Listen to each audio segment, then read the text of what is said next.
ఆ రోజున ప్రత్యేకించి ఒక ప్రసాదాన్ని భగవంతుడికి నివేదన చేసినటువంటి శేషం ఏది ఉంటుందో దాన్ని పుచ్చుకుంటారు. ఈశ్వరుడికి నివేదన చేసినటువంటి పదార్థం ఏది ఉంటుందో దాన్నే ప్రసాదము అంటారు. అయితే ఆ రోజు భగవంతుడికి నివేదన చేసేటటువంటి ప్రసాదం ఒక విశేషంతో కూడుకున్నదై ఉంటుంది.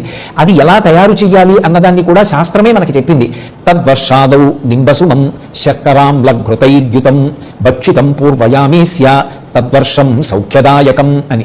ఆ పదార్థాన్ని ఎలా తయారు చేయాలి అంటే యద్వర్షాదౌ నింబసుమం. నింబ అంటే వేప చెట్టు. వేప చెట్టుకి పూసినటువంటి పువ్వులు ప్రధానంగా ఆ పదార్థంలో ఉండాలి.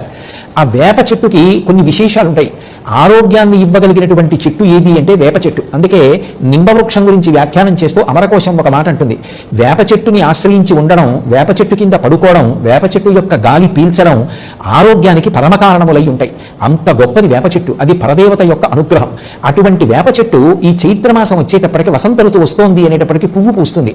ఆ పువ్వులో విశేషమైనటువంటి రోగ నిరోధక శక్తి ఉంటుంది, ఆ క్రిమిసంహారక శక్తి ఉంటుంది.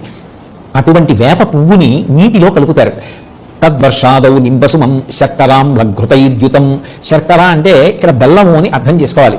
బెల్లానికి ఒక్కదానికే నిలవదోషం లేదు. అందుకే భగవంతుడికి ఏదైనా పిండి పదార్థం తయారు చేసి నివేదన చేసినా, లేదా పళ్ళు మొదలైనటువంటివి నివేదన చేసినా కూడా నివేదన చేసేటటువంటి సంభారంతో పాటుగా ఒక బెల్లంగడ్డ కూడా నివేదన చేస్తారు.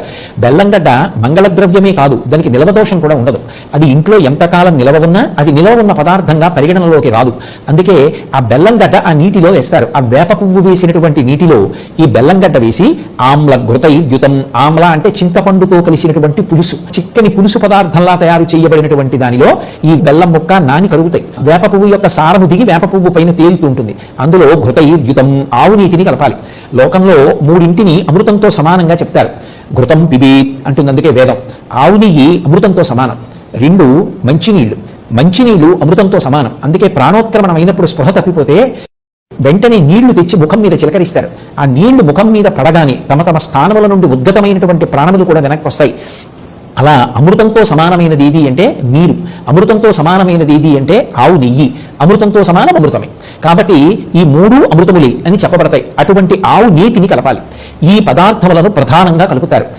లోకంలో ఏ చెట్టుకి కూడా భగవంతుని యొక్క పేరు లేదు, కానీ ఒక్క మామిడి చెట్టు యొక్క పేరు మాత్రము రసాలము అంటారు సంస్కృతంలో. భగవంతుడికి పేరు రసోవై సహా. భగవంతుని పేరు కలిగినటువంటి చెట్టు మామిడి చెట్టు. పైగా దాని ఆకులు ప్రతి మంగళ కార్యమునందు వినియోగపడతాయి. విశేషించి దానిని ఊరుగాయగా నిలవ ఉంచుకుని కూడా తింటూ ఉంటారు. కారణం దాని యందు అంత ఓషధీ శక్తి ఉండడమే. అంత గొప్పదైనటువంటి మామిడి ముక్కలు కూడా కలుపుకోవడం అనేటటువంటిది సంప్రదాయంలో అలవాటుగా ఉంది. ఈ పదార్థాన్ని భగవంతుడికి నివేదన చేసి ఎప్పుడు తినాలి ఈ పదార్థము అంటే మొట్టమొదటి యామంలో తినాలి. అంటే తెల్లవారుజాము కాలంలోనే ఇది ఈశ్వరుడికి నివేదన చేసి ప్రసాదంగా పుచ్చుకోవాలి. Don't forget to like and subscribe.